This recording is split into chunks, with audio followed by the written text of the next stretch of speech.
When we first arrived at Chateau de Pernon, Tim and I came across two large buildings,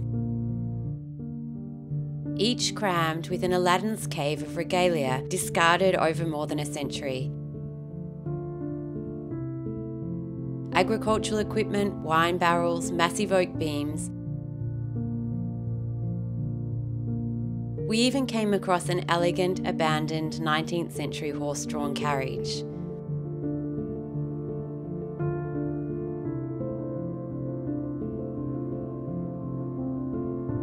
The two buildings are part of Pernon's wine heritage. One was a pressoir where the grapes grown around the estate were pressed and the juice extracted. The other was a chai, a wine barrel room where the wine was fermented either in huge large oak barrels or large concrete vats. Wine has not been made at Pernon for well over half a century.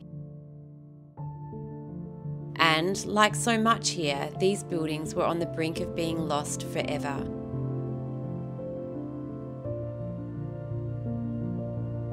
And so, with the help of our foundation in Australia, Les Amis de Pernon, we rebuilt the collapsing roof of Pernon's wine barrel room.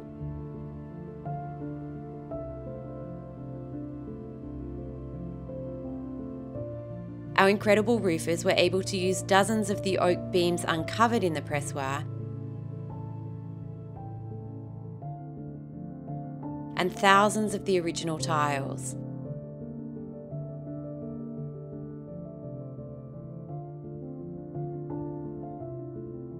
As this restoration was advancing, it became apparent that the beautiful herringbone brick facade and stone arch would also need to be restored if the building was to be saved. Our stonemasons swung into action and rebuilt this intricate facade.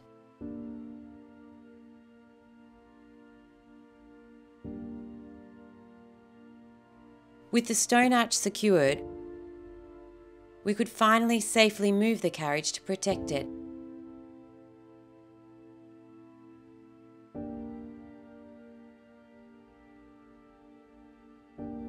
And we hope in the future to restore this beautiful object. This week, we start the careful work of clearing these buildings and rediscovering Pernon's winemaking past.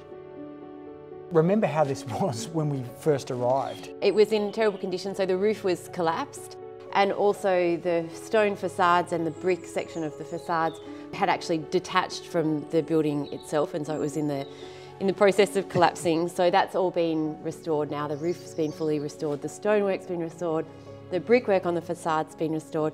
There's just one thing that our stonemasons haven't done yet, and that's to hang the gates back up. So we'll get them onto that perhaps later this week, but with the gates off, with the doors off, it's actually a really good time to be dealing with all this paraphernalia inside.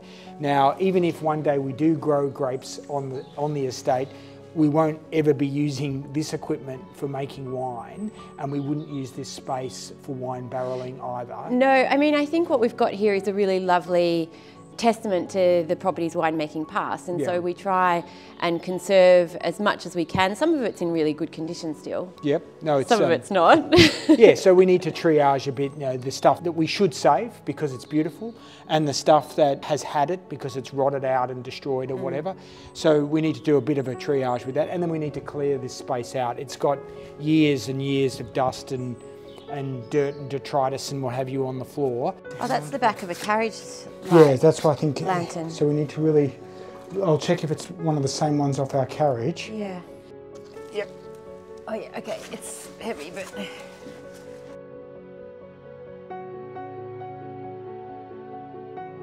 So what if I hold this, you see if you can...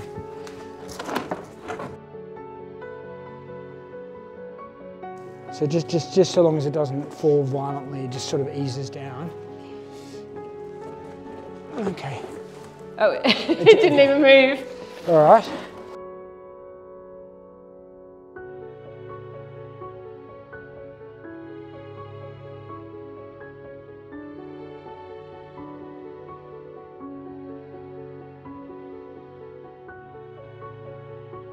Okay. Yep. got it.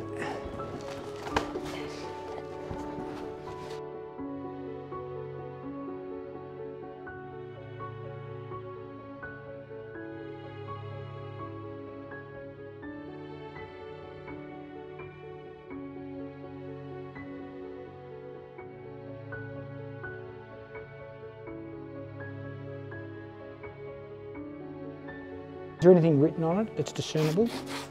No. See, that one seems to be in pretty good nick. This one's got a ticket on it, babe. In leather or metal? Metal. These are the actual pressoir things. How many pressoirs do you reckon there are? Well, there should be 5. I think there's. Let's just have a quick look. There How are. many pieces per one? Is there 4? I think there's 3. One, 3. 2. I think there's 3, and there were 4 pressoirs. So there should be 12 pieces. 3 are already in here. There should be 9 pieces. There is. Okay. So the pressoir is where they press the grapes, and then the chai was where they barreled and stored the grapes, and where the wine actually fermented. These pieces are the giant pieces off the 4 pressoirs which sat in the centre of this room.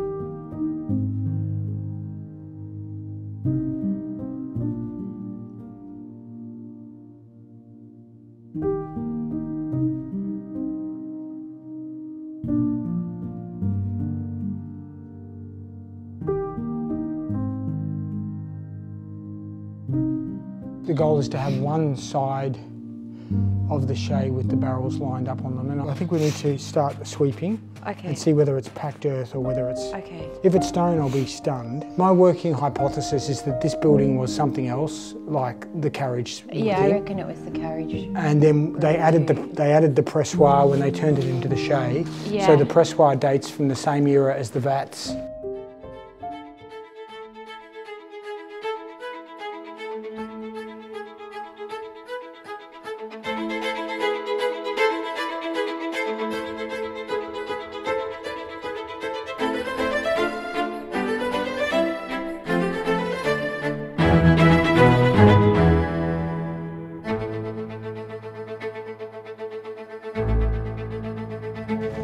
So I think I found the base of the floor. There seems to be stone around the for the top of the vat, but then I think it was gravel, but not like a fine gravel, like a really rough gravel, like sort of packed earth. Yep. Those big gravel stones, and so there's like, I don't know what, 20 centimetres of earth on top of it, so it's a lot of earth to move out. But it's all got to come out, because if we don't get back to the floor, this will be unusable. Yeah, It'll be too it's so dusty. dirty. But we can do that. Yeah, no, it's doable. I'll try and move some more things out. Yeah. Into the little dependence just next door, so that we've got a bit more room to manoeuvre and we can start to see more clearly what we're dealing with here. Yeah, and then try and start getting some of the earth out. Yeah. Okay.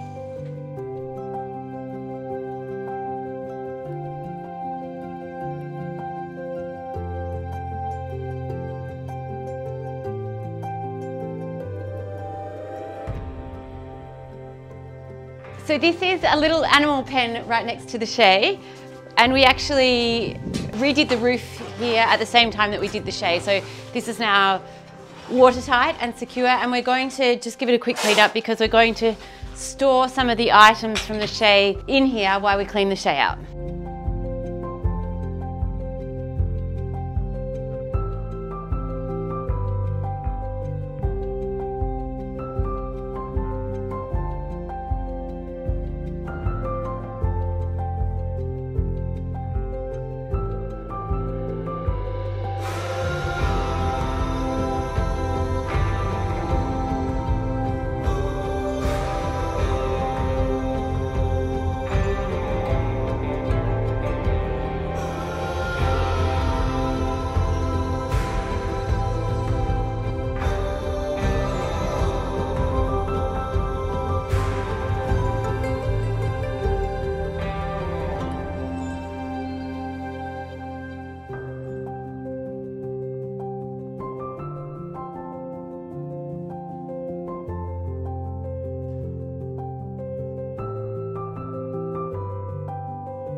It's pretty big. It's sort of more than 2 meters deep. So let's just, it's pretty secure.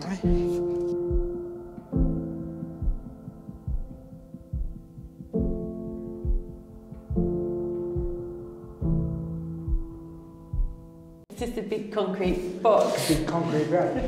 And that's obviously where it was filled from. Oh, okay. In that there, so we need to see where that comes out, because that will give us a good hint as to how it'll work. Oh, it's super echoey. There's a dead creature. So I'll give this a quick clean now. It's actually pretty clean at this end, not surprisingly. It's in very good condition. There are no cracks or I can't see any suggestion of any sort of structural issue. It's a bit mouldy though, isn't it? Like. Yeah, but I think in a cave, in a cellar, that's quite normal. More intrigued as to why they went to the expense and trouble of putting it underground. Because underground means that to extract anything from it, you need to pump it out. Yeah. And it's obviously from a construction perspective so complex, because you have to dig this enormous hole, excavate this enormous hole in the middle of your wine barrel room, and then put a concrete top on it. Yeah. And it would have been so much easier to do it at ground level. Yeah. The thing that surprises me is that they needed more space because there's already so many vats there, and I feel like the capacity of those ones is actually larger than this one potentially, or maybe it's similar because they're so high. They do go up very high. Anyway. But it's really just such an interesting insight into the scale of what they were doing. It's obviously far more grapes being harvested than just were grown on the grounds of the chateau. So we know they owned a lot of other land, but clearly they were growing a lot of grapes, harvesting a lot of grapes, and then ultimately producing an enormous amount of wine. Yeah. And another area of the chateau that I've never been to before. I'm pretty happy to get out of here actually. All right, well, I'll give this a quick clean. Okay.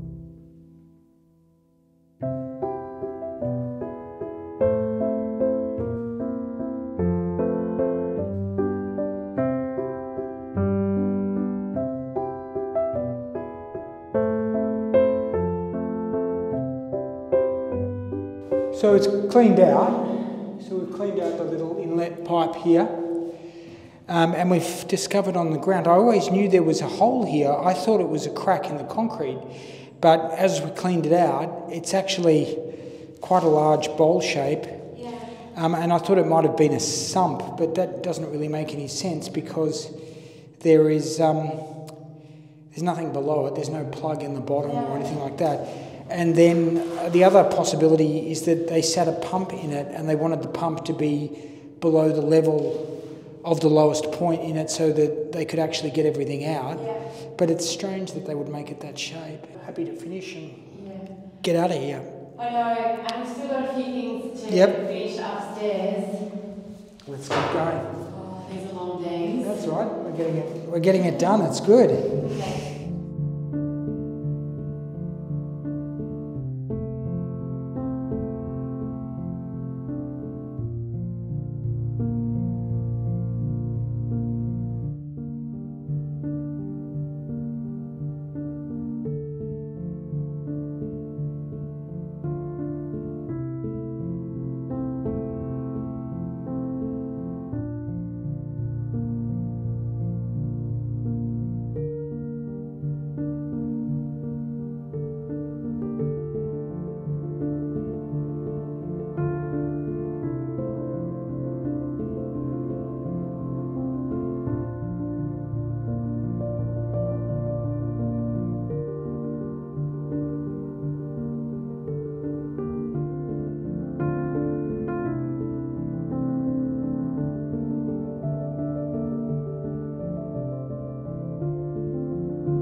Well, that's been a big week, a lot of work. We're not finished yet, but for the first time, we're getting a sense of the proportions of the room. We've been able to put into storage to safeguard a lot of the winemaking equipment, which is wonderful. And we know what the next steps are, so we can't wait to share with you as the doors go back on. We've got to get electricity into this space. There's some other things we need to do, and we'll share all of that progress with you in the weeks ahead. And I think also now that the room has started to clear out, you really start to reflect on the enormous capacity for winemaking here on the domain, because there are 6 concrete vats above the ground and then that one enormous vat under the ground. And then also there's the pressoir, so the wine making room behind here, which had 4 enormous presses.